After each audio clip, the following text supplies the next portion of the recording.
Mysterious Traveler.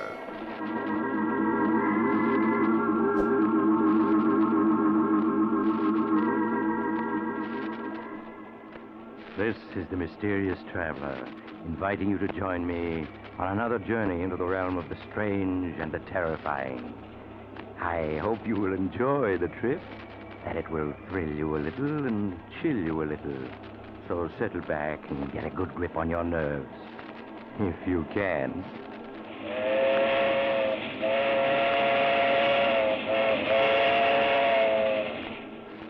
Where are we going? Why, we're going to pay a visit to the home of Albert and Louise Jordan. As nice a couple as you'd hope to meet. In a story I call Death is the Visitor.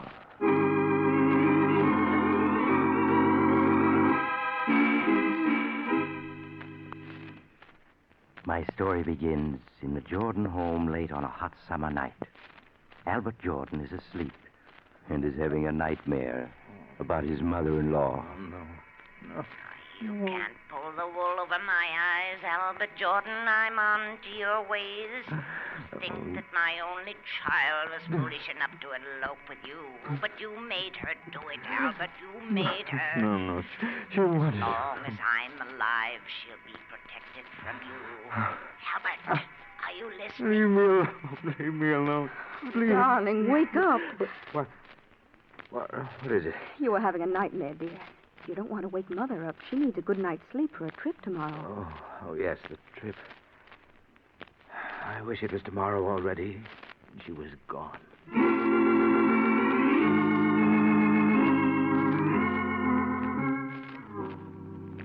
Are you sure you have everything, Mother? Yes, Louise. Everything I need for my trip home is in this handbag. Oh, now don't forget to ship my trunk. I've already notified the expressman, Mother. He'll be here to pick it up this morning. Thank you, dear. Well, it's almost 9 o'clock, Mother. You'll miss your train. I've never missed a train in my life. You needn't be so anxious to get rid of me, Albert. Not really, Mother. I didn't mean... Oh, Louise, darling, I do hate leaving you alone like this. But, Mother, I'm not alone. I have Albert. Well, I don't mind saying it right to his face. I don't trust him, Louise, and I never will. I'm rarely wrong about people, you know that. Now, see here, Mother. I've had about enough. Louise and I get along perfectly well when you're not here. See, Louise, what a temper he has. Do you want me to stay, darling? Really, Mother, I'm very happy with Albert. Oh, well, very well, then I'll go. But you'd better be good to her, Albert. Yes, Mother. I will. Well, goodbye. And don't forget, Louise, Mother'll be back if you need her. Yes, Mother. Bye. Louise, if your mother pays us just one more visit, I'll leave this house for good. Albert, what are you saying? In the past year, she spent 8 months with us. She has her clothes here, a key to the house. Why, she's even listed in the phone book under our number. I tell you, I won't be responsible for what happens if she doesn't stay away. I'll write to her, Albert, and try to explain. Really, I will. Make her understand that we have our own lives to lead. You know, now that she's gone, I feel like a new man. I can breathe in my own house. Oh, Albert, you won't forget to put the tags on Mother's trunk, will you? The expressman will be here for it soon. No, dear.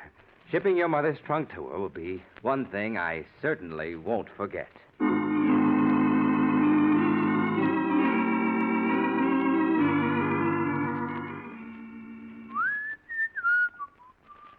Let me see.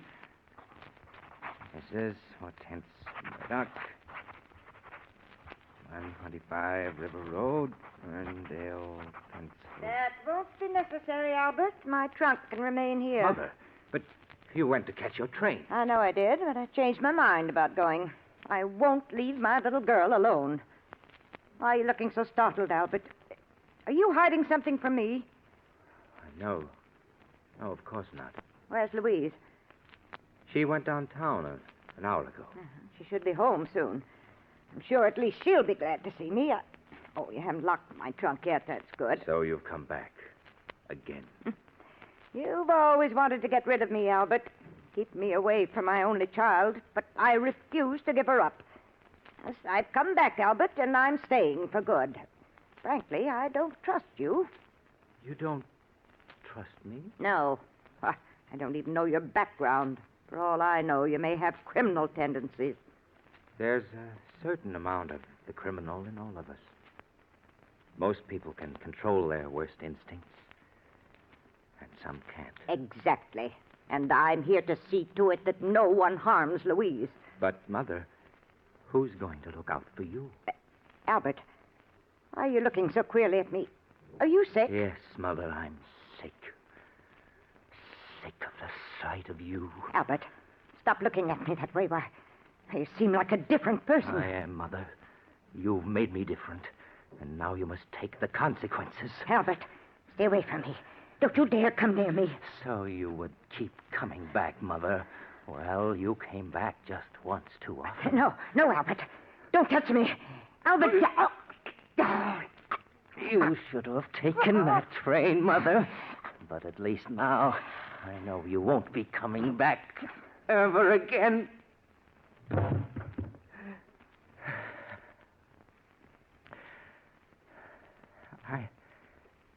I didn't want to kill you, but you made me.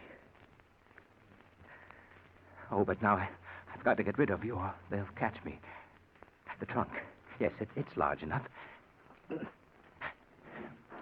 Even in death, you're a problem, Mother. But you won't be for long. There. Now I'll have to get rid of the trunk.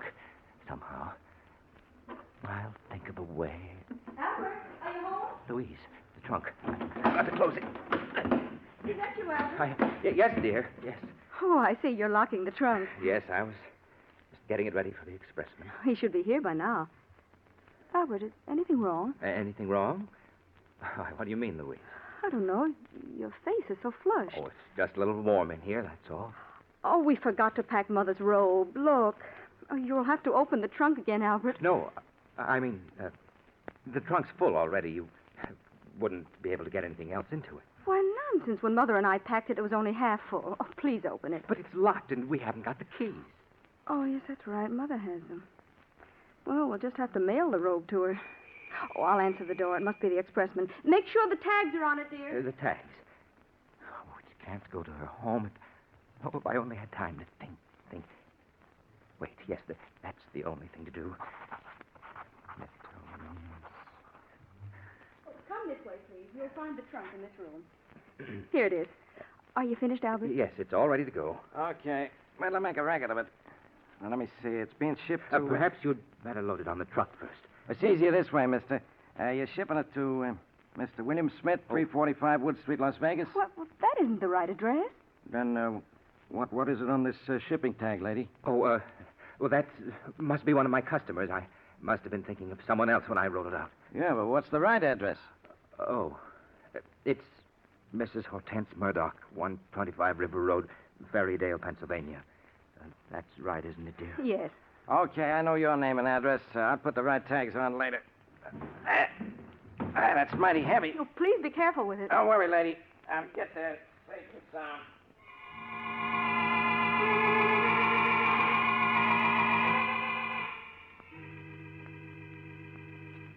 Albert, did you get the mail just now? Yes, dear. Is there a letter from Mother yet? No, just a few bills.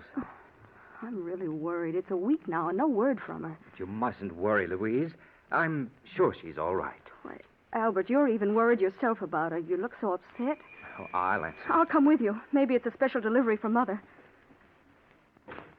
Yes? Hey, good morning. I got a trunk here for you, folks. What? It's Mother's trunk. Yes. You always wanted to get rid of me, Albert.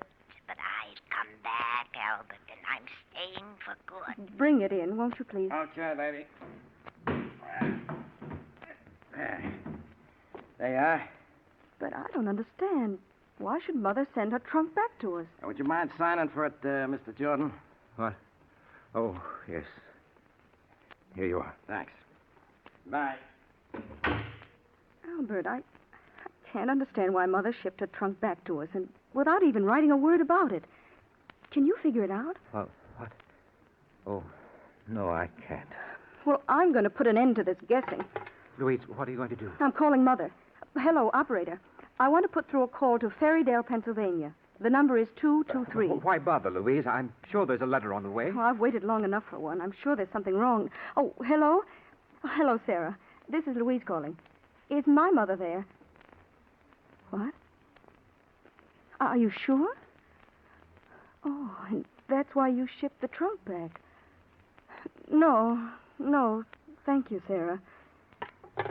Albert, Sarah says that Mother never arrived home. She sent a postcard saying not to expect her just yet. Was Sarah the one who shipped the trunk back? Yes. She thought that Mother had decided to stay with us longer and would need her clothes. What? Albert, where can she be? Oh, now, Louise, I'm sure she's all right. All right, she's been missing a week. How could she be? Well, perhaps she's staying with friends. You know Mother hasn't any friends. We've got to do something. Albert, I'm going to call the police.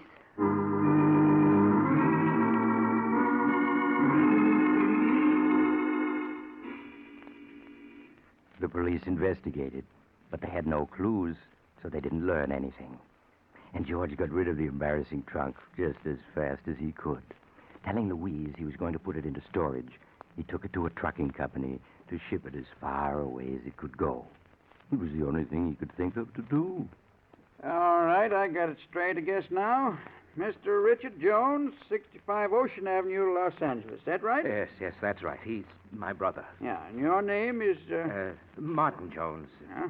1635 Sherwood Road, Riverdale, New York. Jones, Sherwood Road, Riverdale. All right, Mr. Jones, now let's see. That'll be $18. Oh, well, here's 20. Keep the change. Oh, thanks, Mr. Jones. Here's your receipt. It'll go out right away. There's a truck leaving tonight. Don't you worry. This trunk will get to Los Angeles all right. That's fine. It'll be quite a load off my mind when it's gone.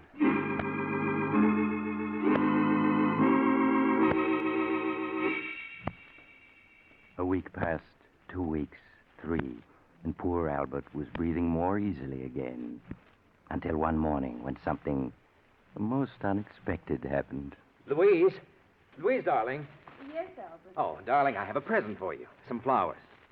Just saw them and thought you'd like them. Thank you, Albert. You're very thoughtful. Louise, your mother's been missing more than a month now. You can't go on like this. You'll have a breakdown. Oh, Albert, where can she be? Why can't the police find her? Well, darling, if she hasn't been found in 5 weeks... Oh, excuse me, dear. I'll answer. Maybe it's news of Mother, Albert. Good evening. I got a trunk here. I think belongs to you. A trunk?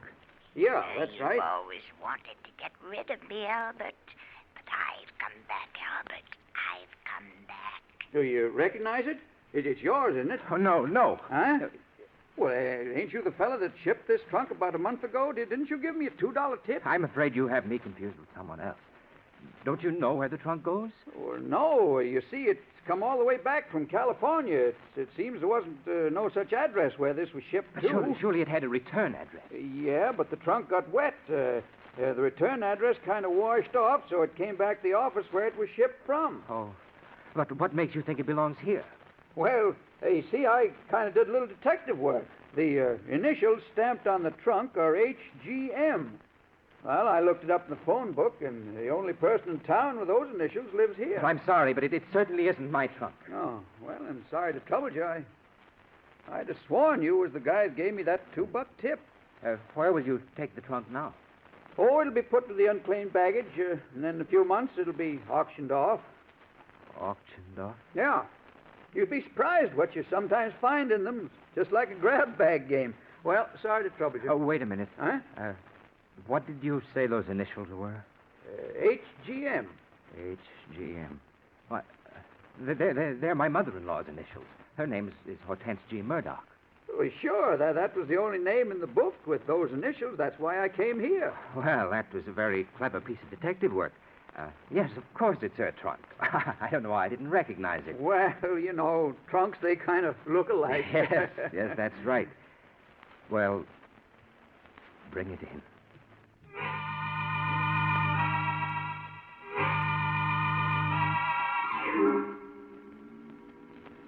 Trunks are funny things, aren't they?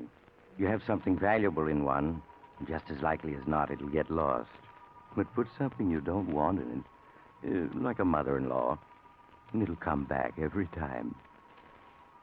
You can hardly blame Albert for being upset, especially since Louise wanted to open the trunk to look for possible clues. But Albert managed to get Louise out of the house then put the trunk onto the trunk rack of his car and started out.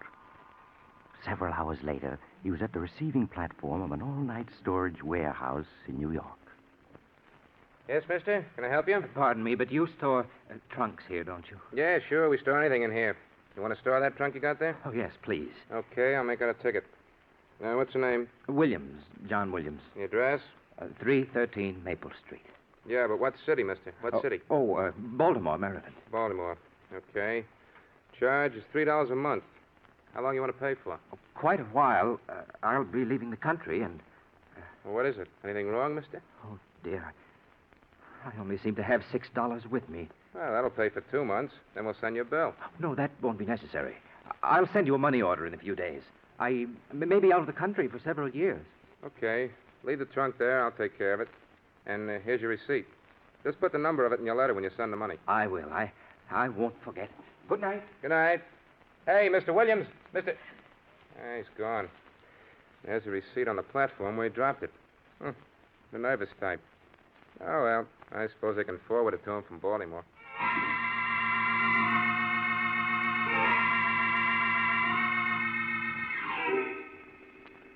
When Albert found he'd lost his receipt for the trunk, he was badly upset at first. That meant he couldn't send any money for future storage charges. But after all, there was no identification inside it, and he'd rubbed Mother's initials off the outside this time. So how could anyone trace it back to him? Especially since they'd be looking for him in Baltimore. So in a few weeks, Albert was himself again. Except for a nightmare once in a while. After all, what do I know about you, Albert? You may have criminal tendencies, and I'm going to protect my daughter from you. Yes, I've come back, and you're not going to get rid of me. Do you hear me, Albert? I've come back to stay. No, leave me alone. Leave me alone. I can't. Albert, wake up. What is it, Louise? You were moaning in your sleep, dear. You must have been having a nightmare. Oh, yes, I was. But it's not important. It's just that midnight snack I had. Go back to sleep, darling.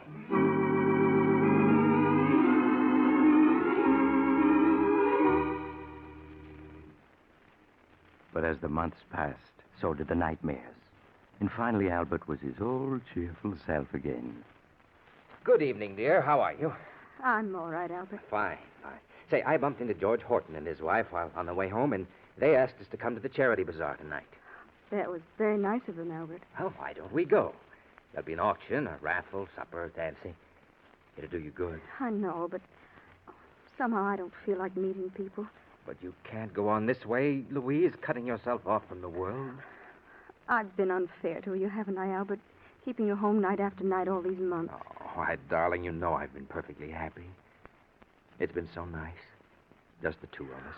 You've been perfectly wonderful, Albert, and I'm afraid I've been acting very selfishly. All right, I'll go to that charity affair tonight.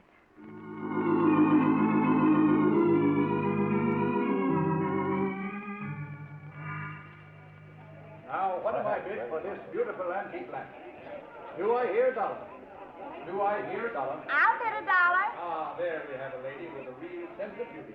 Now, do I hear $2? Do I hear $2? Well, good evening, George. Well, hello, Albert. Hello, Louise. Hello, George. Say, I'm sure glad you two came. Missed you both a lot these past months. Well, I hope you'll be seeing more of us. Hey, we've got quite a crowd here tonight. Oh, yeah. We hope to raise quite a bit of money. Say, that auctioneer's a genius. Come on, let's get a little closer. All right. Now, that gentleman over there, the one with the superb eye for beauty, bids $5 for this lamp. Do I hear $5.50? Your last chance, ladies and gentlemen, going at $5 once, going twice, sold to the gentleman in the tweed suit, and very fortunate he is. That lamp couldn't have cost more than $3 when it was new. Well, now we come to the raffle. The raffle? Yeah, the raffle for a mystery prize donated by yours truly, George Horton. Oh. Better let me sell you a few tickets, Albert. They're only 50 cents each. No, thanks, George. We just came to be sociable. Better take a chance. No telling what you might win. Now, next, ladies and gentlemen, we come to the feature of the evening. A raffle for a mystery prize, which I have hidden here beneath this canvas cover. Now, I'm going to lift this cover and show you a locked trunk. Now, take a good look at it. The trunk. Oh, no. It can't be. It is. She's come back again. Yes, Albert, I've come back, and I'm going to stay for good this time. Oh, no. Now, this is no ordinary trunk, ladies and gentlemen. It was donated by a gentleman who bought it for storage charges. Now, who knows what it contains? Perhaps the crown jewels of old Russia. Or better still, a case of scotch. Now, take a good look at it and try to guess. Albert, you're so pale. Is there anything wrong? No, of course not. George, where did you get this trunk? Oh, that big storage place in New York. You know, on the east side.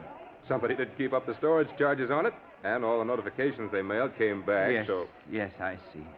Now that you've seen all the prizes, and particularly seen this prize, ladies and gentlemen, I know you're going to want to buy not one, not two, but half a dozen chances each. What can be in it? Guessing is half the fun. Well, now we're all going to adjourn for supper, and immediately after supper, the big drawing will be held. So buy your chances now and win yourself a trunk full of surprise and pleasure. Well, Albert, changed your mind about buying a chance or two? Yes, George. Yes, I have. Now take all you've got.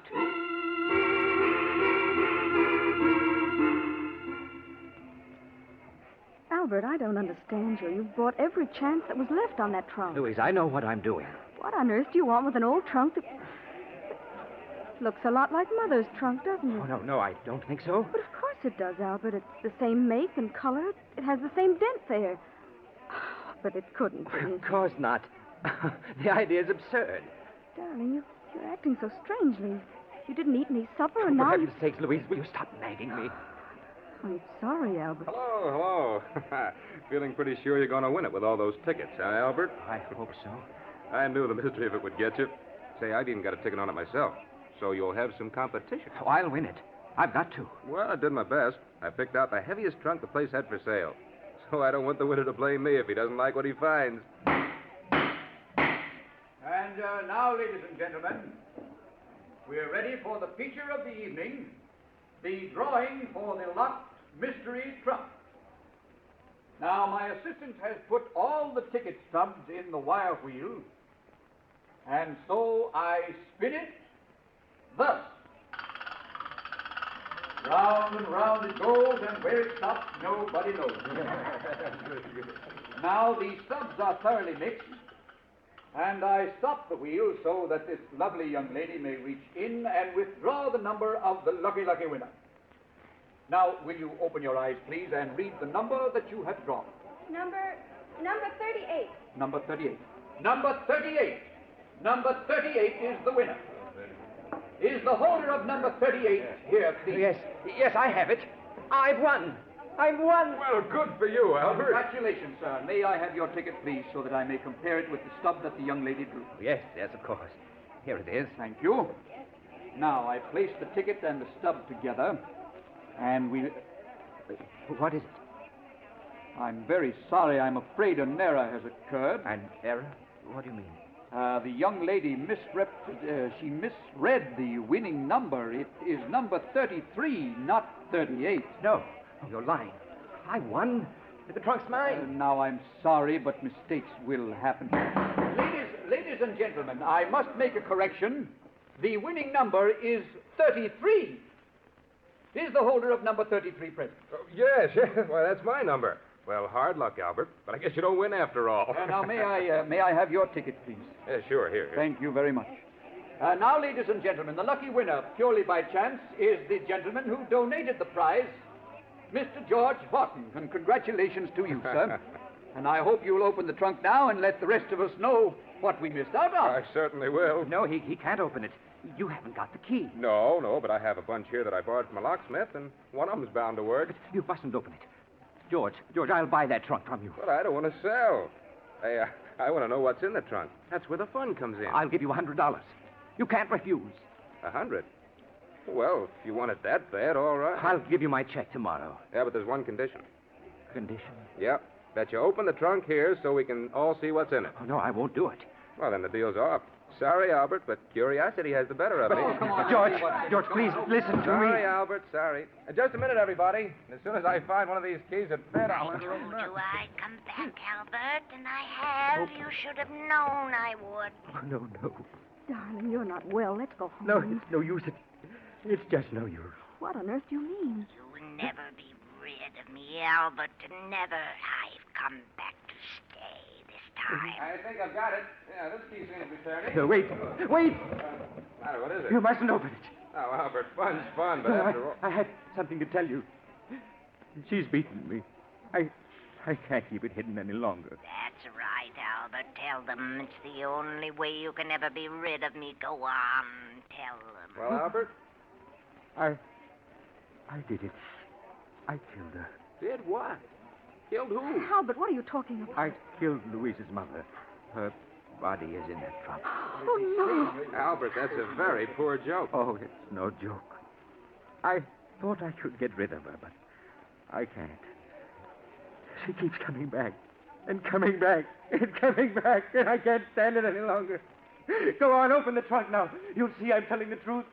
Go on, open it. All right, we will. Please stand back, everybody. Come on, stand back, all of you. Yes, back. Auctioneer, help me, will you? Yes, sure, Mr. Horton. I'll undo this catch now. There. All right, now lift her. Albert, this trunk.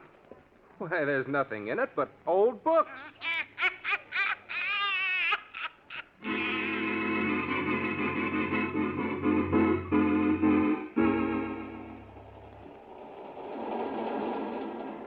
This is the mysterious traveler again. Poor Albert. He let himself be fooled by the wrong trunk. Maybe it was his guilty conscience. What happened to him? Why, he's getting the best of attention these days in a small but comfortable room with bars over the windows. The only trouble is the bars won't keep his mother-in-law out. She comes in every night to talk to him. So if you're ever tempted to... Oh, you're getting off here. I'm sorry. But I'm sure we'll meet again. I take this same train every week at this time.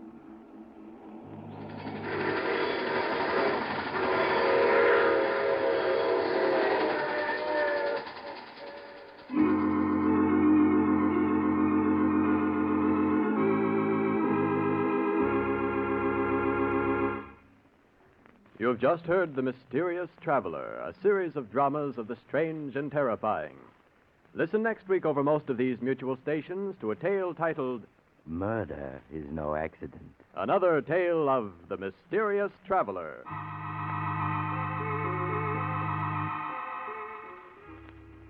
The Mysterious Traveler is presented by the Mutual Network from our New York studios. Russ Dunbar speaking. Stay tuned to this station for another exciting crime drama, True Detective Mysteries, which immediately follows Station Identification. This is the Mutual Broadcasting System.